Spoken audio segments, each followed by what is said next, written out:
வணக்கம் கடகராசி நண்பர்களே. வரக்கூடிய ஆடி மாசத்துல உங்களுக்கு எந்த மாதிரியான பலன்கள் கிடைக்கும் அப்படிங்கறத தான் இந்த வீடியோ பதிவுல நாம இப்ப பார்க்க போறோம். சரிங்களா? முதல்ல சூரியனை பார்ப்போங்க. சூரியன் உங்களுடைய ராசிக்கு 2ஆம் அதிபதி. ராசியில தான் இந்த மாசம் சஞ்சரிக்க போறார்.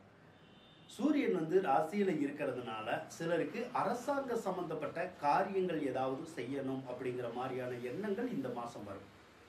அதுக்காக அரசாங்க அதிகாரிகளை போய் சந்திக்கிறது, அரசியல்வாதிகளை சந்திக்கிறது, இந்த மாதிரியான விஷயங்கள்லாம் நடக்கும். ஆக ஏதேனும் சர்டிஃபிகேட் வாங்குறதா இருந்தாலோ இல்லை அரசாங்கத்தில் உதவிகள் வாங்குறதா இருந்தாலோ அல்லது டாக்குமெண்ட்ஸ் எல்லாம் சேஞ்ச் பண்ணுறது மாதிரி இருந்தாலோ நீங்கள் முயற்சி பண்ணினீங்கன்னா அது அந்த காரியம் உங்களுக்கு கைகூடும் அப்படிங்கிற மாதிரி தான் இருக்கும். அதே போல் தனாதிபதி சூரியன் உங்களுக்கு ராசி மேலே வர்ற போது அந்த தன வரவை குறைக்கும். தனவரவுன்னா பணவரவு, அதை கொஞ்சம் குறைக்கும் இந்த ஆடி மாசத்துல. அப்ப இவ்வளவு நாள் வந்த வருமானத்தை காட்டிலும் இந்த மாசம் ஒப்பிடுற போது அந்த வருமானம் கொஞ்சம் குறையிறது நல்லா தெரியும். டோட்டலா வருமானமே வராம இருக்காது, ஆனா வருமானம் குறையும். அந்த மாதிரியான விஷயங்கள் இருக்கும். ஒரு சிலருக்கு ஏற்கனவே சுத்தமாவே வருமானம் வராது. ஏன்னா நிறைய கடகராசிக்காரங்க வேலை வாய்ப்பு இல்லாம தொழில் இல்லாமலாம் நிறைய கஷ்டப்பட்டு இருக்காங்க. அவங்களுக்குமே இந்த ஆடி மாசத்துல அந்த வருமானம் கொஞ்சம் குறையதான் செய்யும். ஆடி முடிஞ்சு ஆவணி வந்தாதான் உங்களுக்கு அந்த வருமானம் ரொம்ப நல்லா வர்றதுக்கான சாத்தியக்கூறுகள் இருக்கும். சரிங்களா? ராசி மேல சூரியன் இருக்கிறது, சுக்கிரன் இருக்கிறது, புதன் இருக்கிறது, இதெல்லாம் என்ன பண்ணும் அப்படின்னா ஏதாவது உடல்நல கோளாறை கொடுக்கும். சிலருக்கு இந்த சளி, இருமல், காய்ச்சல் அந்த மாதிரி வர்றது, ஒரு சிலருக்கு இந்த சுளுக்கு பிடிப்பு போன்ற உடல் உபாதைகள் வருது இல்லை, அல்லது ஸ்கின் அலர்ஜி வருது இல்லை, அந்த மாதிரியான ஏதாவது தொந்தரவுகள் வர்றதுக்கான வாய்ப்புகள் இந்த ஆடி மாசத்துல கொஞ்சம் இருக்கும். சுக்கிர பகவானை பொறுத்தளவுக்கு உங்களுடைய ராசி மேல இருக்கிறது நல்லதுதான். ஏன்னா சுக்கிரன் ராசி மேல இருந்தா சிலருக்கு வீடு கட்டணுங்கிற எண்ணங்கள் வரும், வீடு வாங்கணுங்கிற எண்ணங்கள் வந்துகிட்டே இருக்கும். வாங்கணும்னா வாங்கலாம் அல்லது கட்டவும் செய்யலாம். சரிங்களா? அதே மாதிரி ஒரு சிலருக்கு வாகனம் வாங்கணுங்கிற எண்ணங்கள் வரும், ஒரு சிலருக்கு எலக்ட்ரானிக் பொருள்கள் எல்லாம் வாங்கணுங்கிற எண்ணங்கள் வரும். ஸோ அதெல்லாம் வாங்கி சேர்க்கறதுக்கான சாத்தியக்கூறுகள் இந்த மாசத்துல உங்களுக்கு கிடைக்குங்க. அதே மாதிரி சுக்கிரன் ராசி மேல இருந்தா ரொம்ப நல்லது. மனசு ரொம்ப அமைதியா இருக்கும், ரொம்ப நல்லா இருக்கும். ஏன்னா சுக்கிரன் காதலுக்கும் காமத்துக்கும் உடைய கிரகம். அப்ப என்ன பண்ணும்னா இந்த மாசத்துல அந்த காதல் காம எண்ணங்கள் உங்களுக்கு அதிகமா இருக்கும். அதாவது ஆடி மாசம் 16ஆம் தேதி வரைக்கும். அப்ப என்ன பண்ணும்னா ஒரு சிலருக்கு யார் கூடயாவது பேசணும், பழகணும் அப்படிங்கிற மாதிரியான எண்ணங்கள் வந்துகிட்டே இருக்கும். அப்ப அந்த இளவு வயதில் இருக்காங்கல்ல, அவங்களுக்கெல்லாம் அந்த லவ் பண்ற மாதிரியான சூழ்நிலைகளை உருவாக்கி விட்டுரும். அதே மாதிரி வயசு கூடுனவங்க இருக்காங்க இல்லையா, மேரேஜ் ஆனவங்க இருக்காங்கல்ல, அவங்களுக்கு அந்த தகாத உறவுகளை ஏற்படுத்துற மாதிரியான ஒரு சூழ்நிலை இருக்கும். அப்ப யாரு கூடயாவது அந்த பழகணும், பேசணும் அப்படிங்கிற எண்ணங்கள் நமக்கு ரொம்ப வந்துகிட்டே இருக்கும். அதே மாதிரி அவங்க பேச மாட்டாங்களா, பழக மாட்டாங்களான்னு சொல்லி ஒரு இனம் புரியாத தவிப்பு நம்ம மனசுல வருது இல்லை, அந்த தவிப்புகளையும் அந்த சுக்கிர பகவான் கொடுப்பார். அதனால மனசு அமைதியாகவும் இருக்கும், சந்தோஷமாகவும் இருக்கும். சரிங்களா? புதனை பொறுத்தளவுக்கு உங்களுடைய ராசி மேலேயே இருக்கிறது உறவுகளை பலப்படுத்த தோணும். ஏதாவது உறவுகள் பகையா இருக்கலாம், உறவுகள் பிரிஞ்சு இருந்துக்கலாம். அந்த பிரிஞ்ச உறவுகளை ஒன்று சேர்க்கணுன்றக்கும், பகையை சரி செய்யணுங்கிற மாதிரியான எண்ணங்கள்லாம் இந்த மாசம் வரும். அதே மாதிரி கல்வி சம்பந்தப்பட்ட எண்ணங்கள் அதிகமாக வரும். ஒன்று நமக்கே படிக்கணுங்கிற எண்ணங்கள் வரலாம் மறுபடியும், அல்லது நம்ம வீட்டில் படிக்கிறவங்க யாராவது இருப்பாங்க, எஜுகேஷன் சம்மந்தப்பட்ட விஷயங்கள் நிறைய தோணும். நமக்கு கல்வி பற்றிய சிந்தனைகள் அதிகமாக வரும். ஒருத்தர் படிக்க வைக்கிறது, அந்த மாதிரியான எண்ணங்கள்லாம் கூட நிறையா வரும். அல்லது அடுத்தவங்களுடைய பிள்ளைகளுடைய படிப்பு பற்றிய சிந்தனை அதிகமாக வர்றது, அந்த மாதிரியான விஷயம் நிறையா வரும். அதே போல் அலைச்சல் திருச்சலும் நிறையா இருக்கும். ஒரு இடத்துல நம்மளால இருக்க முடியாது, அடிக்கடி அங்கேயும் இங்கேயும் போயிட்டு வர்ற மாதிரியான ஒரு சூழ்நிலைகள் உருவாகும். அப்போ ஏதோ ஒரு வகையில் நம்ம தொழில் ஸ்தானத்தில் தொழிலை கரெக்டாக கவனிக்க முடியாது. அடிக்கடி அந்த தொழில் ஸ்தாபனங்களுக்கு லீவு போடுற மாதிரியான ஒரு சூழ்நிலைகள் வரும். அதனால வெளியூர் அந்த வேறு பக்கம் எங்கேயாவது அடிக்கடி போகிற மாதிரியான ஒரு சூழ்நிலைகளை அந்த புதன் கொஞ்சம் கொடுப்பார். சரிங்களா? சரி. அலைச்சல் திருச்சல்கள் இருக்கும், கொஞ்சம் தொழிலை கவனிக்க முடியாது, அவ்வளோதான். சரிங்களா? சரி. அடுத்து கேது பகவானை எடுத்துக்கோ. கேது பகவான் உங்களுக்கு 3ஆவது ராசியில தான் இருக்காரு. கேது 3ஆவது ராசியில இருந்தால் நல்ல தைரிய தன்னம்பிக்கை கொடுப்பாரு. எடுத்த காரியங்களில் நம்மளை ஜெயிக்க வைக்கிற மாதிரியான வேலை பார்ப்பார். சரிங்களா? சனி பகவானை எடுத்துக்குவோம். சனி பகவானை பொறுத்தளவுக்கு அஷ்டமாதிபதியாக தான் இருக்கார். சனி 8ல் அஷ்டம சனியா வேற இப்ப இருக்கார், அதுவும் வக்ரகதியா வேற இருக்கார். 8வது இடத்துல சனி இருக்கிறதே தப்பு தான். இதுல 8வது இடத்துல சனி ஆட்சியா இருக்கிறது அதை விட தப்பு. அதே மாதிரி வக்ரமா இருக்கிறது அதை விட தப்பு. அப்படின்னா என்னன்னா 8வது இடத்துல சனி ஆட்சி பலத்தோட வக்ரகதியா இருக்கிறது ரொம்ப பலமா இருக்குன்னு அர்த்தம். 8வது இடம் எப்பயுமே நமக்கு பலமா இருக்கக்கூடாது. ஏன்னா 8வது இடம் பலமா இருந்தாலே ஏதாவது ஒரு வகையில வந்து நமக்கு பிரச்சனைகள் வந்து அதிகமா வரும். குறிப்பா வண்டி வாகனத்துல பார்த்து போங்க. வண்டி வாகனங்கள் வந்து நன்மை தராது.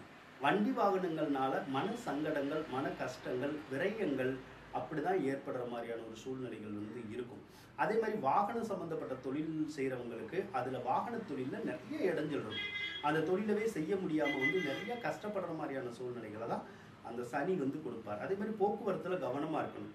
ஏன்னா 8ல் சனி இருந்துச்சுன்னா வாகன விபத்துக்கள் ஏற்படுறதுக்கான சந்தர்ப்பங்கள் வந்து இருக்கும். அதனால் போக்குவரத்தில் மட்டும் கவனமாக இருக்கிறது நல்லதுங்க. அதே போல் ஏதாவது ஒரு காரியம் எடுத்தால் நிறைய தடங்கள் ஆகும், நடக்காது, டக்கு டக்குன்னு நடக்காது. அதை வந்து அந்த சனி தான் செய்வார். அதே மாதிரி சனி வந்து உங்களுடைய கணவன் அல்லது மனைவி கூட கிரகம். அப்போ உங்களுடைய கணவன் அல்லது மனைவி கூட இவ்வளவு நாள் இல்லாமல் இப்போ வந்து அதிகமாக சண்டை சச்சரவு வர்ற மாதிரி சில கடகராசிக்காரவங்களுக்கு இருக்கும். சில கடகராசிக்காரவங்களுக்கு கணவன் மனைவியோட சண்டையெல்லாம் வராது. ஆனால் உங்களுடைய கணவனுக்கோ அல்லது மனைவிக்கோ முழங்கால் வலி, முதுகு வலி, கழுத்து வலி இப்படியெல்லாம் நம்ம சொல்கிறோம்ல, அந்த மாதிரி உடம்புல வந்து ஏதாவது ஒரு வலி சம்மந்தப்பட்ட விஷயங்கள் வந்து கண்டிப்பாக வரும்.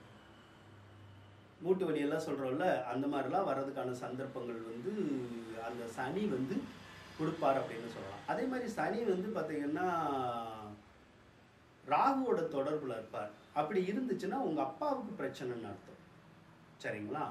அப்போ அப்பாவுக்கு உடம்பு சரியில்லாமல் போகும். இல்லைன்னா அப்பா கூட கொஞ்சம் கீழே விழுகிற மாதிரியான ஒரு சூழ்நிலைகள் வரலாம்.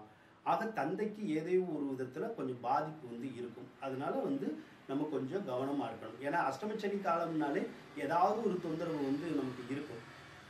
அதே மாதிரி வாகனங்களில் அலைச்சல் திருச்சல் அந்த மாதிரிலாம் இருக்கிறதுக்கான சாத்தியக்கூறுகள் வந்து உங்களுக்கு கொஞ்சம் இருக்கும். சரிங்களா? சரி, அடுத்து செவ்வாய் பகவானை எடுத்துக்கோம். செவ்வாய் பகவான் வந்து உங்களுக்கு 5க்கும் 10க்கும் உடைய கிரகம். அப்ப செவ்வாய் பகவான் வந்து 10ஆம் அதிபதி 11ல் இருந்தால் நல்லது. அப்ப வேலை இல்லாதவங்களுக்கு வந்து வேலை கிடைக்கும். வேலையில் இருக்கிறவங்களுக்கு பதவி உயர்வு, சம்பள உயர்வு இதெல்லாம் கிடைக்கிறதுக்கான சாத்தியக்கூறுகள் வந்து உங்களுக்கு இருக்கும் அப்படின்னு வந்து நம்ம சொல்லலாம். அதே மாதிரி பெற்ற பிள்ளைகள்னால வந்து ஆதாயம் கிடைக்கும். தொழில் இல்லாதவங்க தொழில் தொடங்கினா அந்த தொழில் சிறப்பாக இருக்கிறதுக்கான சாத்தியக்கூறுகள் நிறைய இருக்கும் அப்படின்னு சொல்லலாம். அதே மாதிரி இந்த பூமி தொடர்புடைய தொழில்கள் இருக்கிறவங்களுக்கு ரொம்ப சிறப்பாக இருக்கும். விவசாயம் பண்ணுறவங்களுக்கு விவசாயம் வந்து நல்ல செழிப்பாக வளர்கிறதுக்கான வாய்ப்புகள் இருக்கும். அதே மாதிரி விவசாயத்தின் மூலமாக நல்ல மகசூல், நல்ல லாபங்கள் கிடைக்கிறதுக்கான சாத்தியக்கூறுகள் இருக்கும். அதே மாதிரி சிலருக்கு இந்த ரியல் எஸ்டேட்டில் ஈடுபடுவாங்க. அவங்களுக்கெல்லாம் சொத்துக்களை வாங்குறது, விற்கிறது, அதனால ஆதாயங்கள் பார்க்கறது, லாபங்கள் கிடைக்கிறது அதெல்லாம் நடக்கும். ஆக ரியல் எஸ்டேட் சார்ந்த தொழில் வந்து இனி ஒரு 2 மாதத்துக்கு சிறப்பாக இருக்கும் அப்படின்னு சொல்லி வந்து உங்களுக்கு சொல்லலாம். சரிங்களா? அதே நேரத்தில் 11வது இடத்துல வந்து செவ்வாய் இருக்கிறது நல்லதில்லை. உங்களுடைய மூத்த சகோதரர் யாராவது இருந்தால் அவங்களுக்கு உடம்பு சரியில்லாமல் போகலாம், அல்லது அவங்களுக்கு வந்து ஏதாவது ஒரு பாதிப்பு வர்றதுக்கான சாத்தியக்கூறுகள் இருக்கும் அப்படின்னு வந்து சொல்லலாம். சரிங்களா? சரி,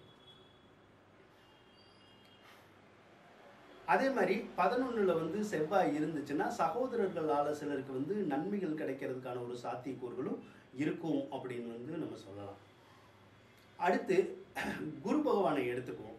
குரு பகவான் வந்து உங்களுக்கு 11வது இடத்துல தான் இருக்காரு பாருங்க. குரு 11ல் இருந்தாலும் உங்களுக்கு நல்லது தான். பொருளாதார சுபிட்சத்தை கொடுக்கணும்னு இருக்கும். அப்போ ஏதேனும் ஒரு வகையில் வந்து உங்களுக்கு பொருளாதாரத்தை வந்து கொடுக்கும். அப்போ கடன் காட்சியெல்லாம் நமக்கு தீர்றதுக்கான வாய்ப்புகள் வந்து உங்களுக்கு இருக்குது அப்படின்னு வந்து நம்ம சொல்லலாம். அதே மாதிரி பெரியோர்கள்னால நன்மை கிடைக்கும், குருமார்கள்னால நன்மை கிடைக்கும், குருமார்கள்னால உதவியும் ஒத்தாசையும் கிடைக்கிறதுக்கான சாத்தியக்கூறுகள் எல்லாம் கூட உங்களுக்கு நிறைய இருக்குது அப்படின்னு வந்து சொல்லலாங்க. அதனால குரு 11வது இடத்துல இருந்தால் நல்ல செல்வம் செல்வாக்கியத்தை கொடுக்கும் அப்படின்னு வந்து நம்ம சொல்லலாம். சரிங்களா? சரி, அதே மாதிரி குரு பகவான் 5வது இடத்தை பார்ப்பாரு, செவ்வாய் வேற 5வது இடத்தை பார்ப்பார். இந்த மாதிரி நேரத்தில் ஒரு சில கடகராசிக்காரவங்களுக்கு குழந்தை பாக்கியம் கிடைக்கிறதுக்கான சாத்தியக்கூறுகள் இருக்கும். அப்போ இந்த ஆடி மாதம் அல்லது ஆவணி மாதம் குழந்தை வேணும்னு நினைக்கிறவங்களுக்கு கன்சீவ் ஆகக்கூடிய வாய்ப்புகள் வந்து கிடைக்கும் அப்படின்னு வந்து சொல்லலாம். சரிங்களா? சரி, அதே மாதிரி குழந்தைகள்னால நமக்கு நன்மைகளும் கிடைக்கும் அப்படின்னு வந்து சொல்லலாம். சரிங்களா? சரி, அடுத்து ராகு பகவானை எடுத்துக்கோ. ராகு பகவான் வந்து உங்களுக்கு 9வது ராசியில தான் இருக்காரு. ராகு வந்து பொதுவா 9வது ராசியில இருக்கிறது நல்லது இல்லைங்க. ஏன்னா இந்த டைம்ல தான் உங்க அப்பாவுக்கு பாதிப்பு வரும். அப்பா இல்லாம இருப்பாங்க ஒரு சிலருக்கு, அவங்கள பத்தி நம்ம விட்டுருவோம். அப்பா இருக்கிறவங்க வந்து அப்பாவை வந்து கவனமா தான் பார்த்துக்கணும். ஏன்னா அப்பாவுக்கு வந்து விபத்துக்கள் ஏற்படலாம், அல்லது ஏதாவது உடல்நிலை குறைவு ஏற்படலாம், அல்லது ஏதேனும் மிகப்பெரிய வேற பாதிப்புகள் கூட ஏற்படலாம் அப்பாவுக்கு. அதனால அப்பாவை கவனமா பார்த்துக்கிறது ரொம்ப நல்லதுங்க. சரிங்களா? சரி. ஆக கடகராசிக்காரவங்களை பொறுத்தளவுக்கு அஷ்டம சனி ஒன்றும் அந்த 9ல் ராகு இருக்கிறது மட்டும்தான் தவறு. மற்ற கிரக நிலைகள் எல்லாமே உங்களுக்கு நல்லா தான் இருக்கு. அதனால இந்த ஆடி மாசத்தை பொறுத்தளவு உங்களுக்கு சிறப்பான மாசமா இருக்கும் அப்படின்னு சொல்லி கூறிக்கொண்டு விடைபெறுகின்றேன். நன்றி, வணக்கம். கடகராசிக்காரவங்களுக்கு இந்த வீடியோ பிடிச்சிருந்தா லைக் பண்ணுங்க, ஷேர் பண்ணுங்க, மறக்காம சப்ஸ்கிரைப் பண்ணுங்க. நன்றி கடகராசி நண்பர்களே.